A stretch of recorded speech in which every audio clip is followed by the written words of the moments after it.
Buongiorno da Leandro Maggi, buongiorno da Portoviro, Rovigno in diretta. Siamo col presidentissimo del Portoviro Calcio, Federico Duò, perché è il primo giorno di allenamento oggi. Come butta? Spero bene, spero quest'anno bene perché l'Aitran è stata dura. Allora, è una squadra rinnovata come rispetto all'anno scorso? Rinnovata e rinforzata. Speriamo di bazzicare da metà classifica in su, però i sé sono sempre sé. Innanzitutto pensare positivo è molto importante. Sì, ma sbilanciarsi è pericoloso.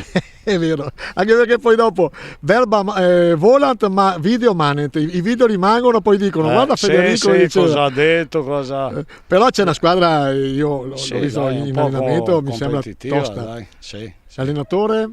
Sempre quello, Avete fiducia, rinnovato? piena fiducia, il direttore sportivo piena fiducia lo stesso, perché ho visto quei pochi anni che giro di qua e di là, sa ancora tanto e quindi è ancora da tenere. Allora, una domanda proprio personale. Quanto è difficile in un paese come Portoviro, ma potrebbe essere Rosolina, Taglio di Po, fare il presidente della squadra di calcio? Perché secondo me voi siete ancora più sul vortice di un sindaco. Non vi perdonano niente, o sbaglio? Sì, e difatti l'altro anno sentivo nella gente guarda dove siamo finiti, guarda in che mani, nessuno sapeva che se no il calcio non ce l'avrebbero avuto. Io ho preso all'ultimo giorno perché mi dispiaceva tutti i ragazzi che andassero in giro di qua e di là, mi dispiaceva che Portoviro non avesse calcio. È stata dura perché il pubblico ti dava sempre contro. Purtroppo abbiamo fatto una squadra agli ultimi giorni e abbiamo preso chi abbiamo preso, i ragazzi che sono stati bravi lo stesso. Ancora una volta i juniores mi hanno dato una grossa mano.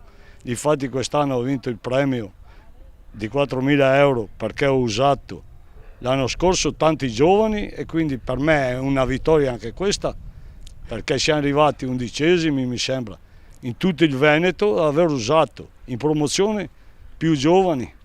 Ci siamo salvati prima della fine e quindi è già una vittoria per me. Ecco, quindi scommessa vinta, quest'anno poi lei non si vuole sbilanciare, ma sicuramente... No, voglio dormire qualche domenica di più. Se mi sono preso l'impegno non voglio far brutta figura. Vorrei a Portoviro che mi ricordassero che ho fatto qualcosa, però vedo poca collaborazione, ma non proprio nella gente, negli imprenditori, negli sponsor. Beh, sai, c'è poco. C'è una regola che si dice si va in soccorso al vincitore. Quest'anno vincerete il campionato, adesso non voglio buffare, e naturalmente ci sarà un sacco di gente che dirà guarda, è anche merito mio. Grande presidente, grande Federico Duò, presidente del Portoviro Calcio. Grazie a voi, buona serata a tutti.